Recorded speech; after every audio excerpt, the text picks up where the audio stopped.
بو جو ہے یہ معنی دار لفظ ہے، جبکہ اس کے سامنے خوش کو جوڑا گیا تو خوش کیا ہوگا؟ سابقہ ہوگا۔ آمدید ایک لفظ ہے معنی دار، اس سے پہلے خوش کو جوڑا گیا تو کیا ہوگا؟ سابقہ ہوگا۔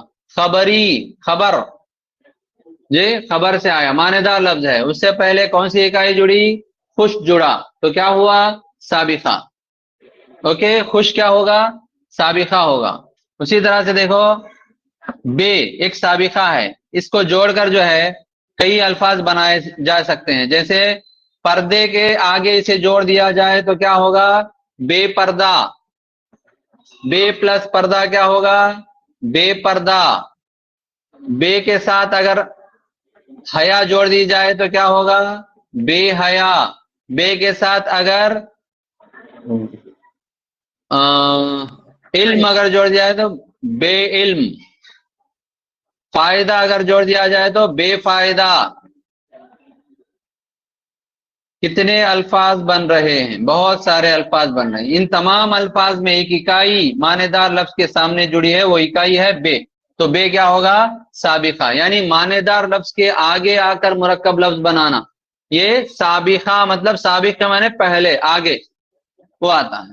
اسی طرح سے بہت سارے یہاں پر سابقے آتے ہیں، جیسے لا۔ لا ایک سابقہ ہے، اس کے ساتھ علم جوڑ دیا جائے تو کیا بنے گا؟ لا علم۔ اسی طرح سے پا ہے، پا اس کے ساتھ زیب اگر جوڑ دیا جائے تو پا زیب۔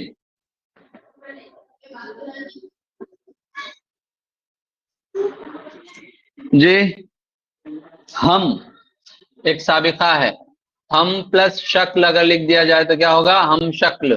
ہم سفر، ہم عصر، ہم وزن، ہم معنی، ہم سے۔ اسی طرح سے ان پلس دیکھا، ان دیکھا، ان سابقہ، ہم سابقہ۔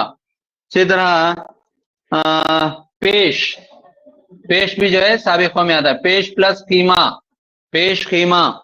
اس طرح سے نیم، نیم کے ساتھ حکیم جوڑ دو کیا ہوگا؟ نیم حکیم، خطرہ جاں، یہ ہو جائے گا۔ نیکسٹ نا، نا سے نا پلس اہل کیا ہوگا؟ نا اہل، نا سابقہ، نیم سابقہ، پیش سابقہ۔ اسی طرح سے زبر، زبردستی، زبر پلس دست، زبردست، تو زبر سابقہ، زیر، زیر دستی، زبردستی، زیر دستی، رائٹ۔ اسی طرح سے نو، نو، نو پلس آموز، نو آموز۔ خلاف، کم، آلیز جو ہے صاحب، جیسے صاحب، صاحب دیکھو صاحب کس طرح سے سابقے میں لا سکتے ہیں؟ صاحب دل، صاحب مال، صاحب جاہو جلال، اس طرح سے لا سکتے ہیں صاحب سابقے میں۔ اسی طرح اہل لا سکتے ہیں، ذی لا سکتے ہیں، غیر لا سکتے ہیں، غیر، غیر مرد۔ اہل سے اہل سنت، یہاں پر اہل سابقہ ہوگا، ٹھیک ہے۔ یہ تمام سابقے ہیں، پس بھی جو ہے سابقہ ہے، ٹھیک ہے۔ اب چلیے لاحقوں کی طرف، سیم اسی طرح سے لیکن مقام بدل کر۔ لاحقہ لاسٹ میں آنے والا، یعنی ایک معنی دار لفظ کے لاسٹ میں اگر کوئی اکائی لفظ کی یا حرف کی جڑ کر مرکب لفظ بناتی ہے تو اسے کہیں گے لاحقہ۔ مثال کے طور پر دار ہے، دل ایک لفظ ہے، اس کے ساتھ کون جڑا؟ دار جڑا، تو کیا ہوا؟ وہ دلدار۔ یہاں پر دار کیا ہے؟ لاحقہ۔ دار لاسٹ میں جڑ رہا ہے، آخر میں جڑ رہا ہے، اس لیے دار کیا ہوگا؟ لاحقہ ہوگا۔ اسی طرح خانہ، میں پلس خانہ کیا ہوا؟ میں خانہ، تو خانہ آخر میں جڑ رہا ہے اس لیے یہ لاحقہ ہے، ٹھیک ہے۔ اسی طرح بہت سارے الفاظ، مند، مند دیکھیے دولت ایک لفظ ہے، اس کے ساتھ مند جوڑیے کیا ہوگا؟ دولت مند، تو مند لاحقہ ہوگا۔ دانش مند، مند لاحقہ ہوگا۔ فروش، فروش ایک لفظ ہے، اس سے پہلے آئے گا سبزی لگائیے یا پھل لگائیے یا جسم لگائیے کچھ بھی، تو کیا بنا؟ سبزی کے ساتھ اگر جوڑیں گے تو سبزی فروش بنا۔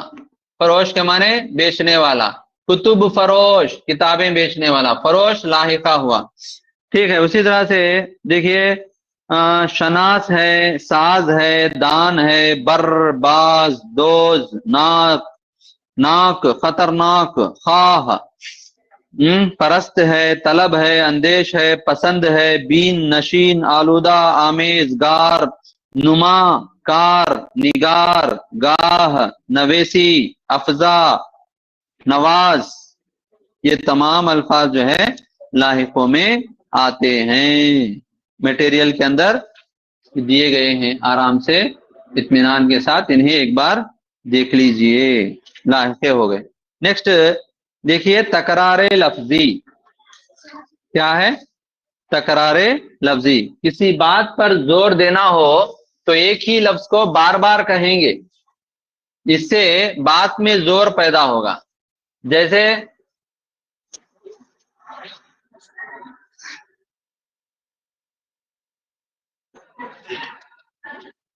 احمد خوشی خوشی گھر چلا گیا، تکرار لفظی، تکرار کے معنی یہاں پر ریپیٹ ہونا، بار بار ریپیٹ ہونے کو کہیں گے تکرار۔ احمد خوشی خوشی کہاں چلا گیا؟ گھر چلا گیا، کیا مطلب؟ بہت خوش ہو کے چلا گیا، صرف خوشی سے گھر نہیں گیا، خوشی خوشی بہت خوش ہو گیا۔ یہ خوشی کے اندر زور پیدا کرنے کے لیے لفظ کو کیا کرتے ہیں؟ ریپیٹ کرتے ہیں، اس کی تکرار کرتے ہیں، اس سے معنوں کے اندر کیا پیدا ہوگا؟ زور پیدا ہوگا، اثر پیدا ہوگا۔ تو اس طرح سے کسی لفظ کو زور پیدا کرنے کے لیے، بات میں اثر پیدا کرنے کے لیے بار بار اگر تکرار کے ساتھ لایا جائے تو اسے کہیں گے تکرار لفظی۔ دیکھیے چند اشعار ہیں یہاں پر، آتے آتے آئے گا ان کو خیال، آتے آتے آئے گا ان کو خیال، جاتے جاتے بے خیالی جائے گی، جاتے جاتے بے خیالی جائے گی۔ یہاں پر دیکھیے آتے آتے، جاتے جاتے، یہ دو جو ہے مکرر مرتبہ مکرر آئے ہیں، یعنی تکرار کے ساتھ آئے ہیں، اس لیے انہیں کہیں گے تکرار لفظی، ٹھیک ہے۔ اسی طرح پتا پتا، بوٹا بوٹا، حال ہمارا جانے ہے، پتا پتا، بوٹا بوٹا، حال ہمارا جانے ہے، جانے نہ جانے، جانے نہ جانے، گل ہی نہ جانے، باغ تو سارا جانے ہے۔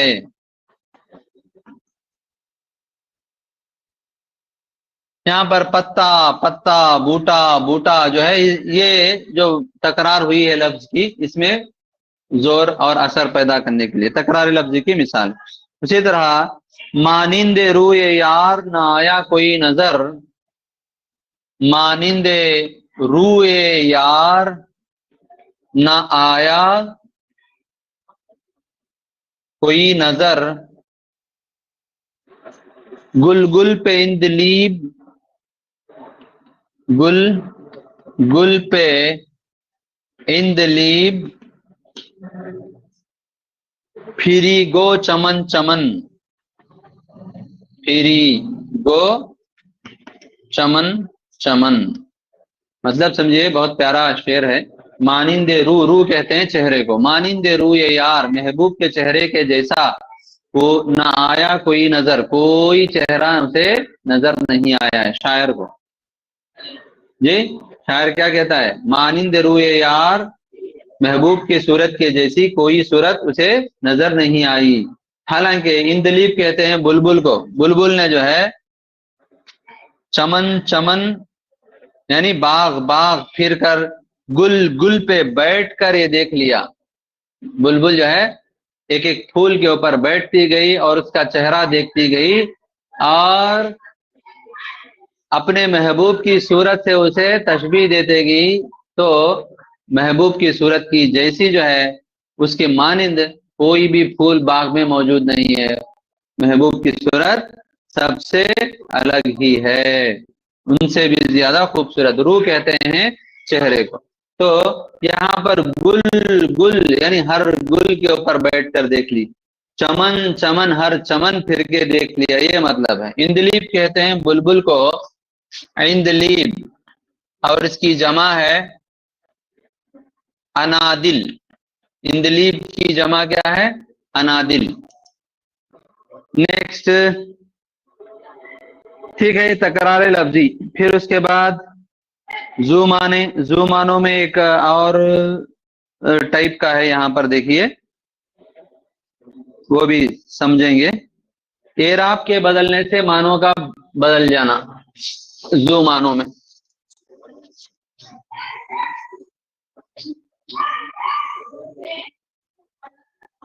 زو معنوں میں جو ہے یہ ریپیٹڈ ہے. مانگ، دو معنی، ایک مانگنا اور ایک سر کی مانگ، یہ بھی زو معنی میں ہے. ایک دیکھو اعراب کے بدلنے سے بھی زو معنی بدل جاتے ہیں. جیسے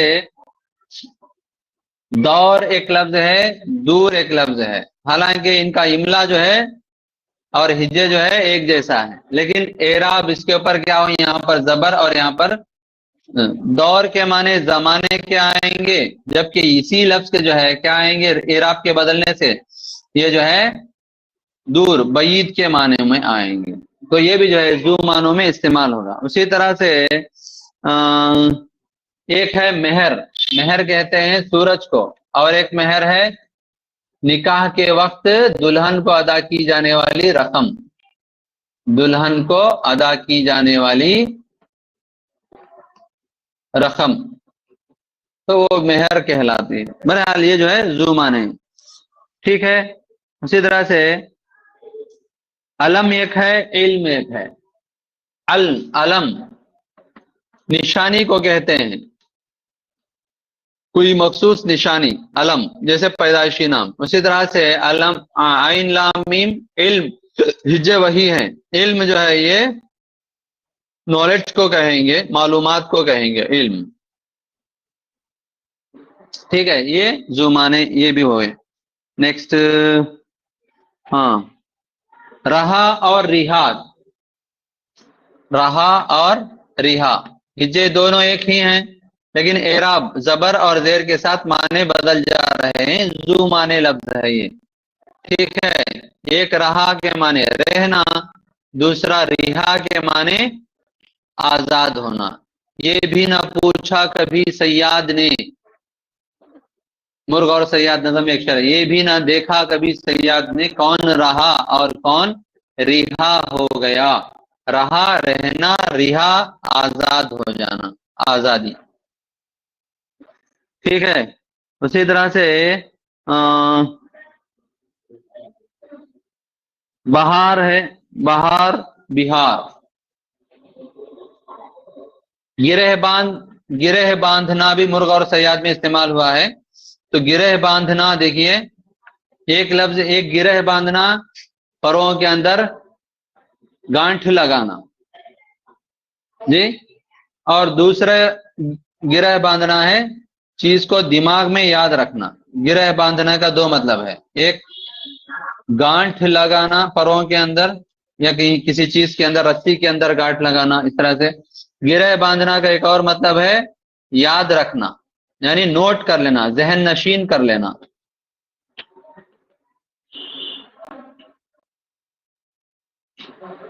اس میں پرندہ کیا کہتا ہے صیاد سے؟ یہ کہتا ہے طائر کیا کہتا ہے پرندہ؟ بازو میں نہ تو میرے گرہ باندھ، بازو میں نہ تو میرے گرہ باندھ، سمجھاؤں جو پند اسے گرہ باندھ. بازو میں مطلب پروں میں، پروں میں نہ تو میرے گرہ باندھ، جو سمجھاؤں پند، جو نصیحت میں تجھ کو سمجھا رہا ہوں. پند کہتے ہیں نصیحت کو، جو سمجھاتا ہوں میں، پند نصیحت کر رہا ہوں تجھے، اسے گرہ باندھ یعنی اسے دماغ میں یاد رکھ لے، ذہن نشین کر لے. تو وہاں پر لفظ دو مرتبہ استعمال ہوا ہے، دونوں کے الگ الگ زو معنی لفظ. ٹھیک ہے، یہ جو ہے زو معنی. نیکسٹ، ہم وزن الفاظ،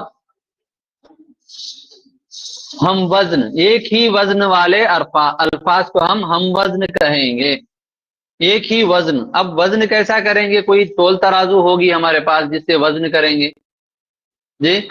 ہم وزن الفاظ کے لیے کوئی تول ترازو ہے کیا ہمارے پاس؟ ہم وزن الفاظ جی ہاں ہے، وہ کیا ہے؟ اعراب ہے، حرکات ہیں جی، اعراب اور حرکات۔ ہم وزن الفاظ وہ ہوں گے، مثال کے طور پر آپ دیکھیے، ایک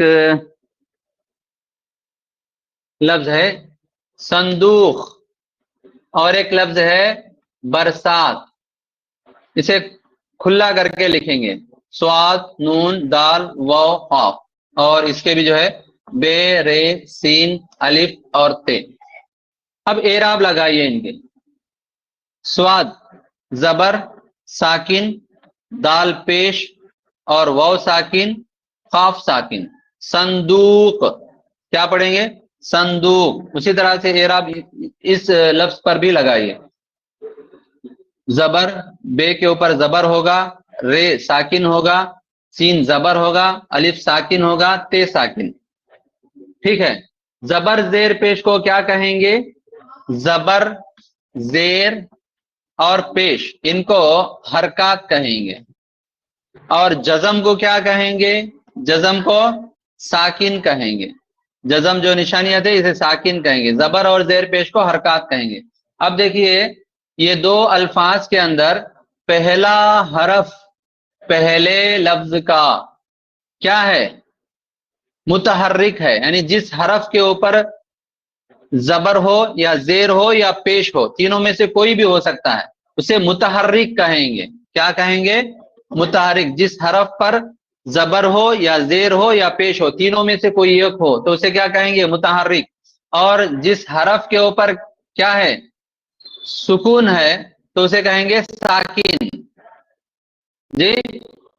اب دیکھیے ترتیب کیا ہے، پہلا حرف یہاں پر متحرک ہے، دوسرا ساکن ہے، تیسرا متحرک ہے، چوتھا ساکن ہے، پانچواں ساکن ہے۔ پانچوں حروف کی ترتیب دیکھیے، متحرک ساکن متحرک ساکن ساکن، ٹھیک ہے؟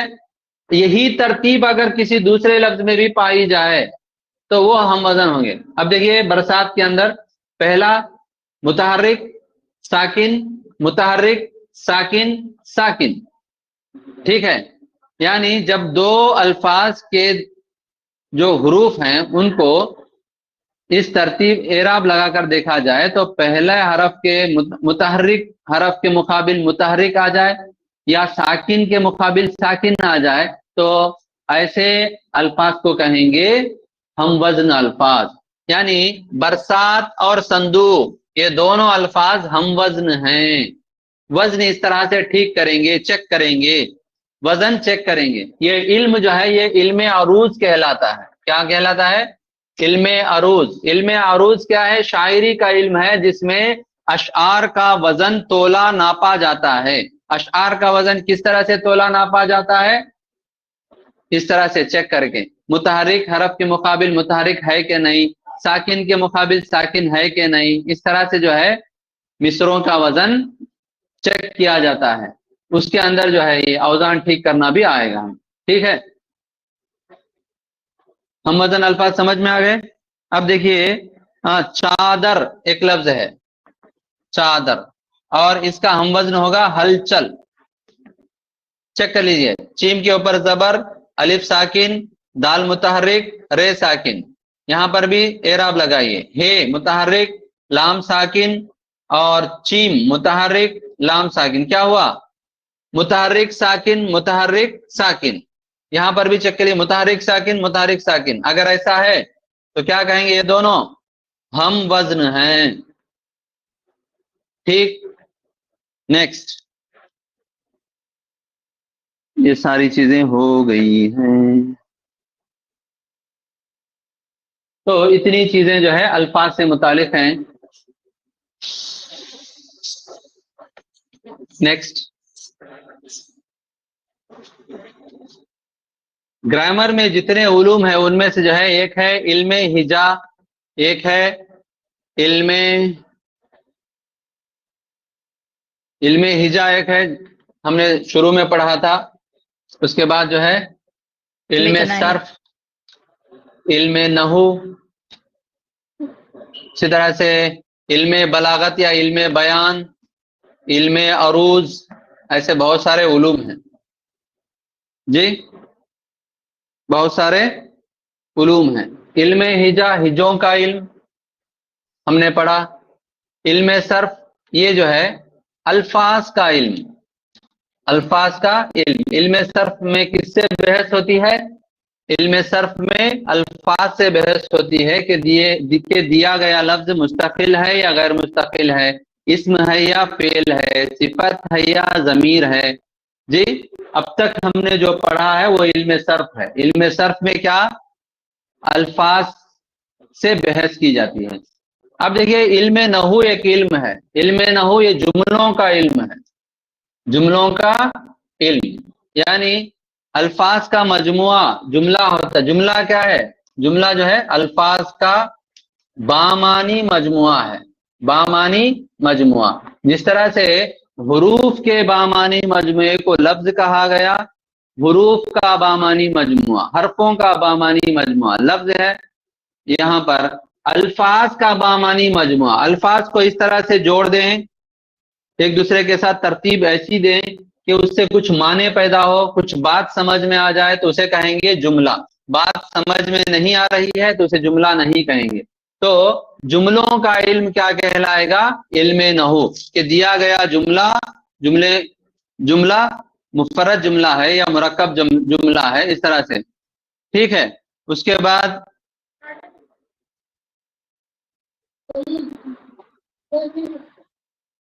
نیچے کچھ علم نحو ہو گیا. علم بیان، علم بیان جو ہے یہ شاعری کے اندر استعمال میں آتا ہے جی. اشعار کے اندر الفاظ کو خوبصورت انداز میں ان کے اندر خوبصورتی لانے کے لیے شاعر جو ہے مختلف طریقے اختیار کرتا ہے، اسے علم بیان کہتے ہیں. وہ چار ہیں جی. ایک ہے تشبیہ، دوسرا کنایہ، تیسرا استعارہ، اور چوتھا مجاز مرسل. یہ پڑھیں گے بعد میں. علم بیان چار ہیں: تشبیہ، کنایہ، استعارہ اور مجاز مرسل. علم عروض جو ہے یہ شاعری کا علم ہے. اس میں جو ہے اشعار کا وزن ناپا تولا جاتا ہے، اشعار کا وزن ناپا اور تولا جاتا ہے. یعنی ایک مصرع کا وزن دوسرے مصرع پر سیٹ ہو رہا ہے کہ نہیں ہو رہا ہے، یہ سب جو ہے علم عروض کے اندر ہوگا. ٹھیک ہے. یہ مختلف قسم کے علوم ہیں. اب ہم جو ہے جملوں کے متعلق دو باتیں مختصراً جو ہمارے سلیبس کے اندر ہے اتنا پڑھ کر یہاں ختم کریں گے. علم نحو، علم نحو کیا ہے؟ کہ جملوں کا علم ہے. علم نحو کے اندر جو ہے جملے پر بحث کی جاتی ہے. جملہ کیا ہے؟ الفاظ کا بامانی مجموعہ، الفاظ کا بامانی مجموعہ. جیسے احمد پڑھ رہا ہے، احمد پڑھ رہا ہے ایک جملہ ہے.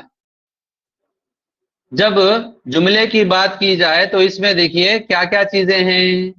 اس میں دو چیزیں ہیں. دیکھیے اس جملے میں جب کسی شخص کے بارے میں کہا جا رہا ہے یا کسی چیز کے بارے میں کہا جا رہا ہے تو وہ شخص یا وہ چیز کیا کہلائے گی؟ مبتدا.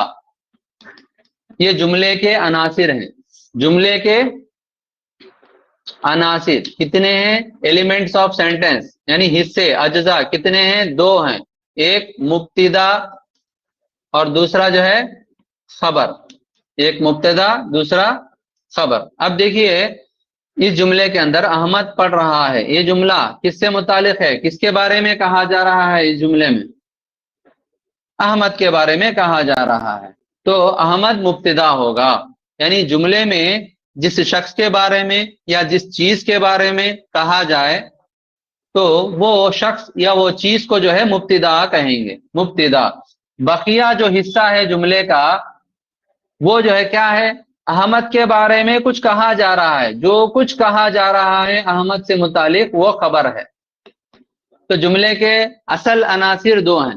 جملے کے اصل عناصر دو ہیں، ایک مبتدا اور ایک خبر. مبتدا وہ شخص یا وہ شے جس کے بارے میں جملہ کہا جائے مبتدا ہے، اور وہ شخص یا وہ شے کے بارے میں جو کچھ کہا جائے وہ سب کا سب کیا ہے؟ خبر ہے۔ تو اس طرح سے جملے کے عناصر دو ہوں گے، مبتدا اور خبر، ٹھیک ہے۔ پھر دیکھیے جملے کی قسمیں، اس سے جملے کی قسمیں، معنوی لحاظ سے جملے کی دو قسمیں ہیں۔ جملے کی قسمیں ایک ہے معنوی لحاظ سے، ایک ہے جو ہے جملے کی ترکیب کے لحاظ سے۔ معنوی لحاظ سے جملے کی دو قسمیں ہیں، معنوی لحاظ سے جملے کی دو قسمیں ہیں، ایک جملہ خبریہ، دوسرا جملہ انشائیہ۔ جملہ خبریہ اور دوسرا جملہ انشائیہ، یہ معنوی لحاظ سے جملے کی قسمیں دو ہیں، خبریہ انشائیہ۔ جملہ خبریہ وہ ہے جس میں سچ اور جھوٹ کا گمان پایا جائے، سچ یا جھوٹ کا گمان پایا جائے۔ مثال کے طور پر زید سو گیا، زید سو گیا۔ یہاں پر دیکھیے اس جملے کے اندر زید مبتدا ہے، سو گیا خبر ہے، یہ بات تو ہے۔ اب یہ خبر جو آئی ہے اس کے اندر سو گیا، اس میں آپ غور کریں تو ایک بات پتہ چلے گی کہ سو گیا، کیا سو گیا واقعی یا نہیں سویا، ابھی تک جاگ رہا ہے، یہ گمان پیدا ہو تو ایسی شکل کو کہیں گے جملہ خبریہ۔ جملہ خبریہ میں یہ ہوتا ہے کہ اس میں سچ یا جھوٹ کا گمان پایا جا سکتا ہے۔ جبکہ جملہ انشائیہ جو ہے یہ کہنے والے کے دلی جذبات جس جملے میں ظاہر ہوں اسے جملہ انشائیہ کہیں گے۔ کیا ہوگا اس کے اندر؟ دلی جذبات کا اظہار ہوگا۔ مثال کے طور پر اے لڑکے ادھر آؤ، یہاں پر کہنے والا جو ہے اس سے مخاطب ہے، یعنی لڑکے سے مخاطب ہو کر اپنے جذبات کا اظہار کر رہا ہے، ادھر آؤ، اسے پکار رہا ہے۔ یہاں پر جو ہے مبتدا اور خبر نہیں ہے، بلکہ یہاں پر اس جملے کے اندر کہنے والے کے دلی جذبات ظاہر ہو رہے ہیں۔ اور ایک مطلب یہاں پر ہے، اس کو سمجھنے کے لیے لیجئے، اس میں سچ اور جھوٹ کا گمان نہیں پایا جاتا۔ اس میں جملہ انشائیہ کے اندر سچ یا جھوٹ کا گمان نہیں کر سکتے۔ اے لڑکے ادھر آؤ پکار رہا ہے، حکم دے رہا ہے یہاں پر، ہاں تو فعل امر ہے اس کے اندر، یہاں پر سچ یا جھوٹ کا گمان کیا کر سکتے ہیں؟ ٹھیک ہے، تو ایسے جملے کیا کہلائیں گے؟ انشائیہ جملے کہلائیں گے۔ تو معنوی لحاظ سے جملے کی کتنی قسمیں ہوئیں؟ دو، ایک خبریہ ایک انشائیہ۔ اسی طرح جملے میں ترکیب کے حساب سے بھی جملے کی دو قسمیں ہیں، ساخت کے حساب سے یا ساخت کے لحاظ سے۔ ساخت کے لحاظ سے جملے کی قسمیں کتنی ہیں؟ یہ بھی دو ہیں۔ ساخت کے لحاظ سے جملے کی قسمیں یہ بھی دو ہیں، رائٹ۔ پہلا مفرد جملہ، دوسرا مرکب جملہ۔ جی پہلا کیا ہے؟ مفرد جملہ، دوسرا مرکب جملہ۔ اب لیجئے مفرد جملہ، زید سو گیا، زید سو گیا، ٹھیک ہے۔ اس میں مبتدا کیا ہے؟ زید، اور سو گیا کیا ہے؟ خبر۔ کتنے مبتدا ہیں کتنے خبر ہے؟ ایک مبتدا اور ایک خبر ہے، تو ایک مبتدا اور ایک خبر جس جملے میں ہو وہ جملہ جملہ مفرد کہلائے گا، یعنی مفرد جملہ۔ مفرد جملے میں صرف ایک مبتدا اور ایک خبر ہو، جبکہ مرکب جملے میں ایک سے زائد مبتدے آ سکتے ہیں یا ایک سے زائد خبریں آ سکتی ہیں، یا دو مفرد جملے مل کر مرکب جملے بنا سکتے ہیں، جیسے بجلی چمک رہی تھی اور بارش برس رہی تھی۔ یہ بجلی چمک رہی تھی اور بارش برس رہی تھی، دونوں مل کر جو ہے